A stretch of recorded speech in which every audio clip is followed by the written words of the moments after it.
Iniciando o capítulo 5, esclarecimentos oportunos. Pessoalmente, já conhecia a comunidade espírita que ora nos servia de refúgio e encantamento.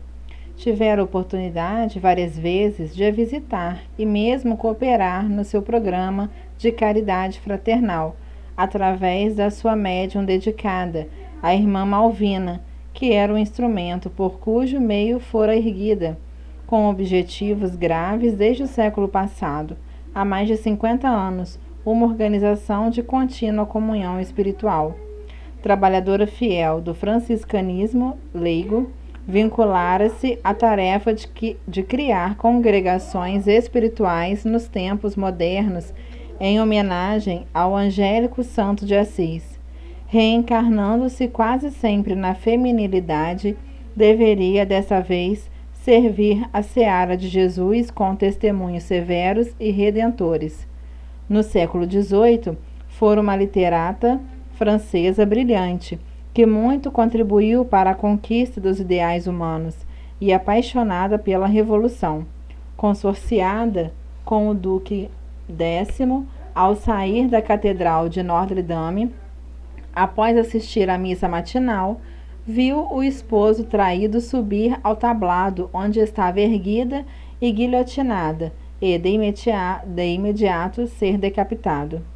Pareceu-lhe um tremendo pesadelo, e não suportando o golpe cruel do destino, correu em desespero, sendo acoimada pela turba de miseráveis agressivos. Em fuga alucinada, atirou-se às águas do rio Sena, do alto da ponte Marie. Era o dia 4 de abril de 1792. Após longo sofrimento no mais além, onde não encontrou seu amado, reencarnou-se com alguns problemas orgânicos e expressiva mediunidade de efeitos físicos, que deslumbrava os investigadores e convidados especiais para as reuniões fenomênicas. Eram aqueles os dias da codificação kardeciana, que não lhe mereceu qualquer consideração, inclusive sempre combatendo a reencarnação. A sua foi uma existência relativamente breve, havendo retornado à erraticidade aos 45 anos de idade, vitimada por enfermidade cruel. De volta à pátria espiritual e tendo-se em vista conquistas evangélicas que lhe exornavam o espírito, renasceu em lar humilde com altas responsabilidades, a serviço do bem através do exercício da mediunidade com Jesus. No além-túmulo, a doutrina espírita fascinou-a e lamentou não haver podido vivenciá-la quando médium portadora de peregrinas faculdades. Interessou-se de tal modo que realizou cursos e terapias magnéticas para a empresa que deveria desenvolver na atualidade, sob algumas consequências do autocídio, mediante a saúde oscilante. Por haver pertencido à Ordem das Clarissas no século XII, ainda no período da iluminada existência da fundadora, sob cuja bondade viveu no monastério, foi escolhida para trabalhar na construção de uma úmbria, onde o amor aos infelizes, aos desamparados, às criancinhas abandonadas fosse a tônica, o objetivo básico da sua existência, ao lado, bem se depreende, da divulgação do espiritismo. Deveria reencontrar inimigos políticos poderosos do pretérito, que a crucificariam em difamações e suspeitas perversas, assim como adversários da fé religiosa que tentariam esmagá-la com aflições de largo porte. De igual maneira, o poverelo da Umbria dar-lhe-ia assistência pessoal, a fim de que lograsse êxito na sua jornada redentora. A sua existência transcorria, pois, sob as bênçãos redentoras dos sofrimentos íntimos e mediante o trabalho intenso na mediunidade, tornando-se exemplo de fé e abnegação. Nos dias em que iniciávamos os novos compromissos, encontramo-la debilitada e enferma, com doloroso diagnóstico de reumatismo infeccioso que lhe causava dores contínuas e debilitantes. Concomitantemente, tendo-se em vista a psicosfera do planeta, era perseguida por espíritos odientos que tentavam obstaculizar-lhe os labores de santificação. Passava horas sob o acúlio de dores acerbas e também padecia a interferência malsã dos adversários do bem. A todos, amigos e participantes da comunidade, causava espanto vê-la sofrer, e claro, nem todos os comentários eram edificantes, como sempre ocorre em situações de tal natureza. No entanto, resignada e otimista, mantinha-se fiel ao trabalho, sempre estimulando todos sem queixas e explicando serem dívidas que lhe pesavam na consciência e necessitavam de liberação. Com a nossa estada, havia-se organizado um programa de socorro espiritual para amenizar-lhe os testemunhos e participar da imensa revolução espiritual que se encontrava no clímax. Desde o mês de abril de 2004, entidades desencarnadas, adversárias do Cristo, declararam guerra ao seu nome, ameaçando retirá-lo do calendário humano. Uma campanha infeliz, muito bem organizada, fora deflagrada e os espíritas, por serem os cristãos modernos através do Consolador que Jesus prometera e se encontrava na terra, seriam ferozmente combatidos, ao passo que governos com filosofias materialistas levantar-se-iam com os povos avassalados pela depravação para divulgarizá-lo e levá-lo aos palcos do ridículo e da zombaria de baixos níveis morais e sociais. Afirmavam que seria uma guerra sem quartel nem misericórdia, e todos vimos, de um para o outro momento, a figura histórica e humana de Jesus e dos seus serem levadas ao desdém e rebaixamento bem típico dos seus antagonistas. Em nome da liberdade de opinião, desencadeou-se uma perseguição incomum ao cristianismo, por ser o oponente à devassidão e à destruição da família, corrupção da juventude e vandalismo de natureza ético-moral. Assim sendo, foi assinalada uma reunião na sala mediúnica, na qual o irmão Gracindo, a nossa querida irmã e nosso grupo estaríamos laborando em favor da paz e da implantação do Evangelho nos corações. No momento aprazado, reunimos-nos o grupo e os convidados sob a direção do administrador da comunidade para a tarefa especial. Havia um grande recolhimento interior quando, após a leitura do Evangelho segundo o Espiritismo e a oração de abertura, foi trazido por devotados assistentes espirituais um indigitado ser deformado que tomou a organização mediúnica de nossa Malvina e, depois de esbravejar, interrogou agressivo, abre aspas, que desejam de mim? Não admito comportamento de tal natureza, mesmo porque os senhores não me interessam. Ela sim, não a queremos morta, pois que seria uma irrisão, porém viva e infeliz, esmagada pelas deformidades do corpo e por nós atenazada na mente e na emoção. Fecha aspas. O mentor, sério e grave, redarguiu com voz serena. Abre aspas. Tratamo-lo conforme as circunstâncias em que nos encontramos.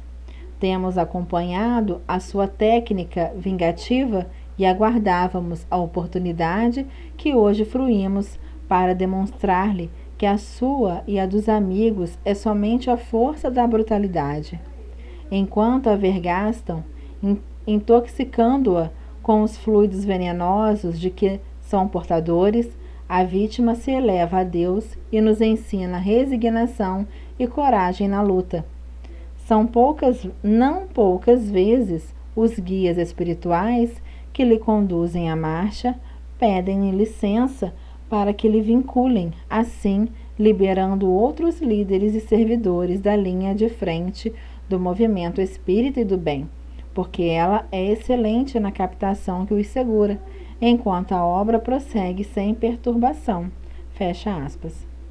O visitante estrugiu zombeteira gargalhada e insistiu, abre aspas, antes trabalhávamos em favor da morte degradante. Era uma quiméria, porque ela volveria ao grupo assim que se libertasse da matéria. Nossos supervisores concluíram, pelo esgotamento das suas forças, que a exaure e cansa os seus cooperadores por vê-la sempre enferma. Felizmente, fala-se muito sobre mediunidade, obsessão e seus quejantos, mas sabe-se pouquíssimo a respeito dos seus mecanismos. Fecha aspas. E o mentor ripostou. Abre aspas. Você tem razão. Esses campos são muito complexos, mesmo para nós desencarnados. Portanto, mais complexos para quem se movimenta nas engrenagens do corpo físico.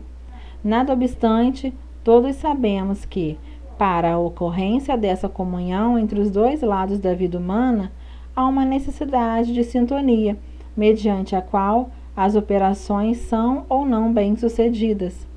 A nossa irmã experimenta essas vicissitudes e o agravamento da sua enfermidade porque solicita, nas suas orações, servir de vítima, de modo que possa, com esse gesto, libertar outros servidores da evolução humana a desempenharem os seus compromissos.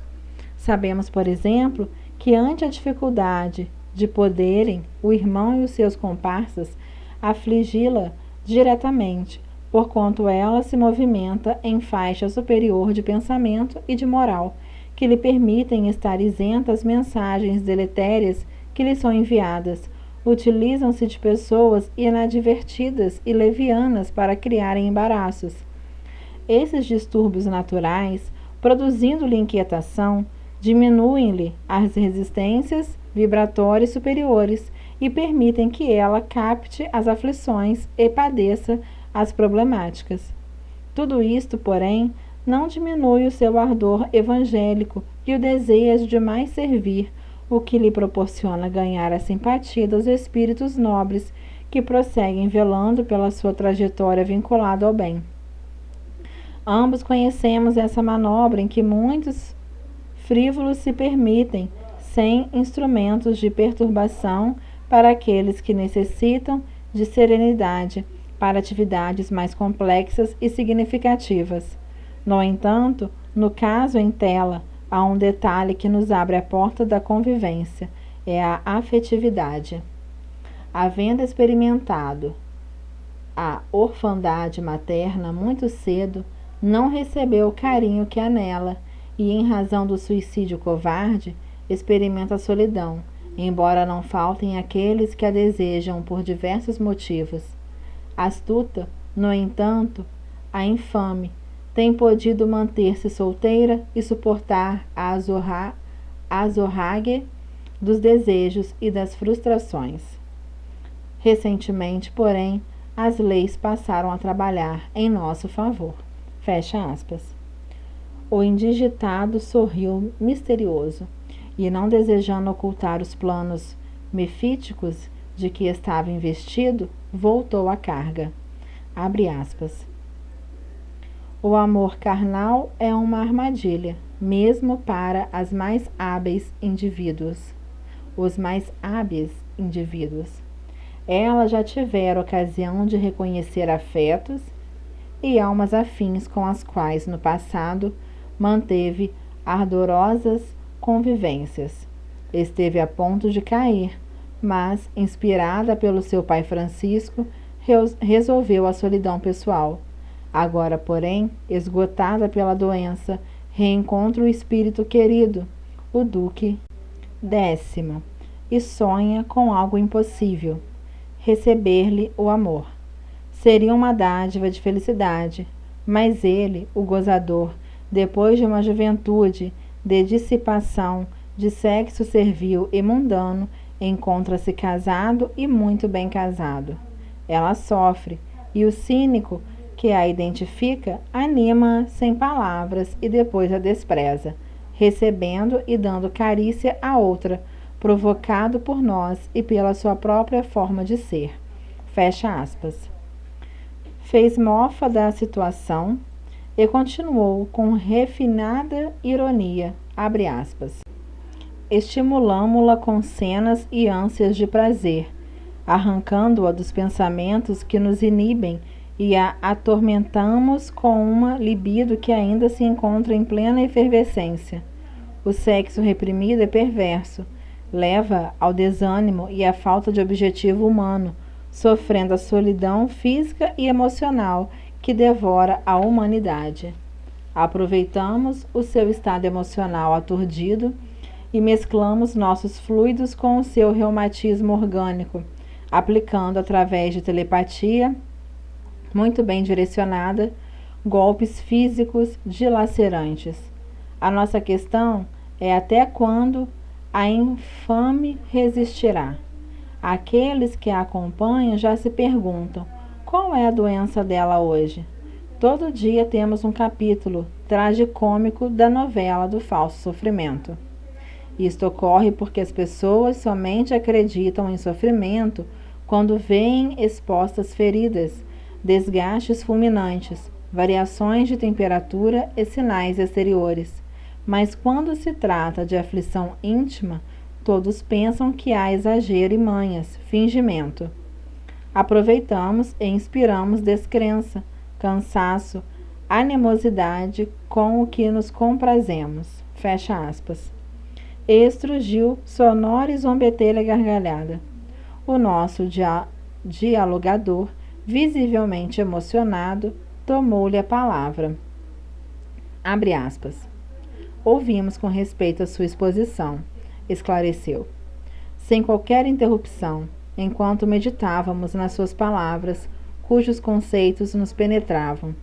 Eu próprio estou acometido de compaixão, certamente não apenas por ela, mas pelo amigo insensato que se compraz em gerar padecimento, por certo, em razão de algum problema angustiante não resolvido no seu íntimo. E me compadeço da sua infeliz decisão em gerar fortes aflições para o próprio futuro. As dores da nossa Malvina procedem, e ela recupera-se bem. Sabe que são efeitos de conduta mausã, mas o amigo, ainda iludido nas incendiárias paixões do corpo físico e nos pesadelos da vingança, semeia cataclismos para o futuro do qual ninguém se exime. Deve haver um motivo pessoal de sua parte para ter aderido aos Vingadores, pois que, do contrário, não participaria de uma luta que não fosse sua. Fecha aspas. Naquele momento, o rosto da médium experimentou uma trêmula mudança, tornando-se verdadeiramente máscara de ódio, enquanto os olhos esbugalhados nas órbitas eliminavam torpes vibrações de cólera contra o orientador e tentava agredir a médium com socos, que foram impedidos de alcançar-lhe o corpo, graças à emissão de ondas de simpatia originadas no irmão Cláudio, técnico em produção de ondas vibratórias de saúde e de paz. Tentando expressar-se sem o conseguir, sacudiu o corpo do instrumento mediúnico e irrompeu numa torrente de acusações. Abre aspas. Esta miserável estava em Corinto em 1571, quando da batalha de Lepando. Eu pertencia então ao Império Otomano e fui convocado, porque o nosso objetivo era a conquista da ilha de Chipre. Pessoalmente, eu vivia na cidade de Patras, no sudeste da Grécia, e depois da batalha fui transformado em escravo desta infame, que então católica maltratou-me até a morte por exaustão. Reinava o Papa Pio V, que venceu a batalha graças ao comando de Dom Juan de Áustria, naquele terrível dia, 5 de outubro de 1571. A matança foi tão grande de ambos os lados que as águas do Golfo ficaram vermelhas, como nunca se vira antes. Mais de 15.000 otomanos morreram e aproximadamente 9.000 cristãos perderam a existência naquela batalha que ficou histórica pela crueldade e inclemência dos acontecimentos. Desde então, temos-nos reencontrado uma ou outra vez e a miserável sempre me escapa. Agora que faço parte do grupo de justiceiros contra o infame crucificado, disponho de recursos valiosos para arrebatá-la e, para tanto, conto com amigos da nossa região, onde nos refugiamos desde épocas já distantes. Fecha aspas. À medida que falava, as últimas palavras foram ditas com dificuldade e horror, acontecendo algo de criar receios, porque o rosto da médium continuou em transformações deformadas, como se fosse de cera, e no ardor dos sentimentos em relembrança, desmanchava-se sob a ação de alguma força de calor. Vimos que o irmão Spinelli aproximou-se de Amália, a médium que nos acompanhava, e ela começou a exteriorizar pelo nariz e lábios entreabertos uma alta dosagem de ectoplasma que se alongou até Malvina e lhe envolveu a face. Poucos minutos transcorridos nessa metamorfose, e o comunicante transformou-a em um ser lupino a babar e emitir sons terríveis. Odores pútridos de cadáveres invadiram a sala e vimos levantar-se diversos espíritos em estado lamentável de decomposição, como se nos encontrássemos num cemitério e eles saíssem das sepulturas em sombras, compondo um bando macabro de gênios do mal, sob o comando da entidade comunicante que lhes gritava expressões para nós incompreensíveis, como se nos devessem agredir. Nesse momento, o venerando espírito Eurípides Barçanaúfo apareceu nimbado de claridades espirituais e acompanhado por diversos luminares da espiritualidade que modificaram a psicosfera ambiental, fazendo paralisar a agressão dos sofredores hebetados e acercando-se do chefe em loucura. Falou-lhe docemente sobre Jesus, explicando que o mestre o buscava desde há muito tempo e aquele era o momento preparado para o seu retorno ao rebanho. Era constrangedora a cena em que a luz do amor envolvia o alucinado, perispiritualmente degenerado, agora voltando à forma humana de que se utilizava, porque a perdera antes e sabia manipular as diversas manifestações.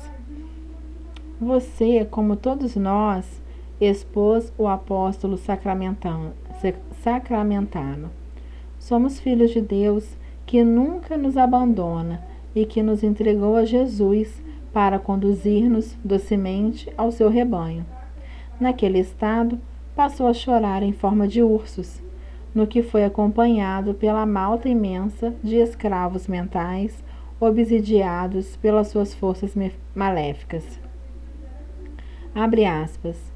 Jesus é sempre amor e misericórdia, prosseguiu Eurípides, que compreende a fraqueza do barro orgânico nas reencarnações envoltas em orgulho e despautério, responsáveis pela fraqueza moral de todos nós.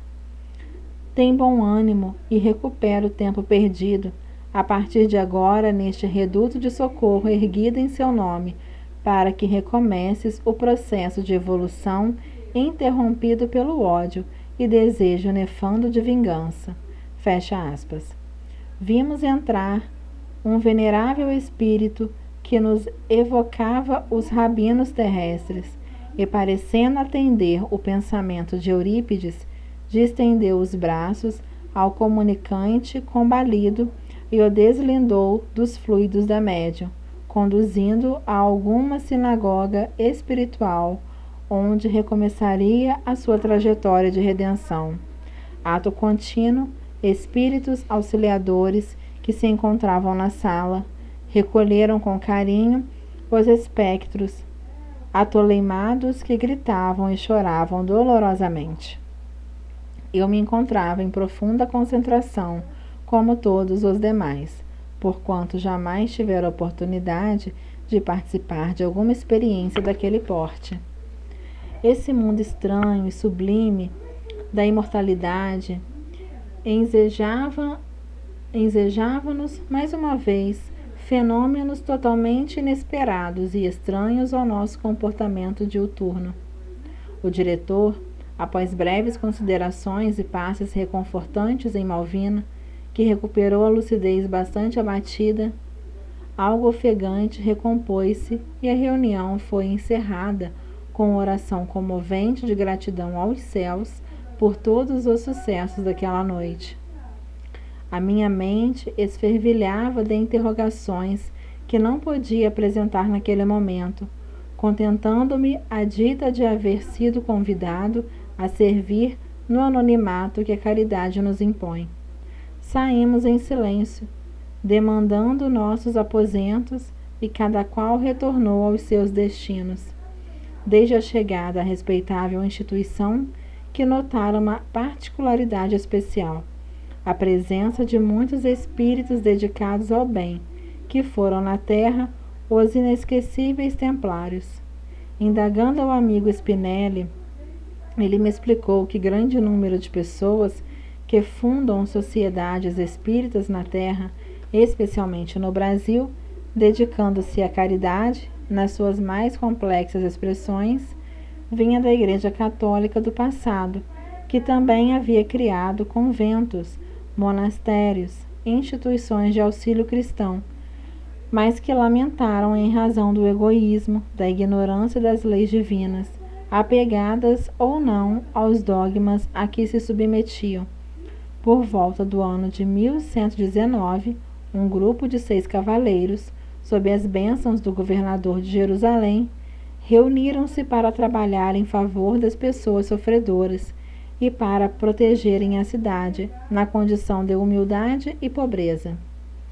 Posteriormente, por volta de 1128, foi apresentada no Concílio de Troyes a Ordem dos Pobres Cavaleiros de Cristo e do Templo de Salomão. Envolveram-se em diversas batalhas e eram constituídos por cavaleiros europeus e monges com formação militar. Foram poderosos, o que despertou inveja em alguns países, que passaram a temê-los e a persegui-los, qual ocorreu com Filipe IV da França, que os prendeu e mandou queimá-los vivos em 1307. Por sua vez, o Papa Clemente V resolveu dissolver a ordem, acusando seus membros de perversões sexuais, feitiçaria e outras aberrações para a época. Foram queimados vivos e encerrada a ordem em 1312. Havia abusos do poder e da conduta, sem dúvida, mas alguns eram profundamente devotados à causa do Cristo e à libertação de Jerusalém, em razão da ignorância histórica e da intolerância medieval. Renasceram muitas vezes, tentando restaurar a fé, e na atualidade vemos muitos deles à frente de respeitáveis instituições de caridade iluminadas pelo Espiritismo e a verdadeira fé raciocinada. Outros permanecem, no mais além, vinculados aos seus cômpares, que estão no mundo, e tornam-se protetores desses abençoados núcleos de amor, que atendem com coragem, abnegação e renúncia.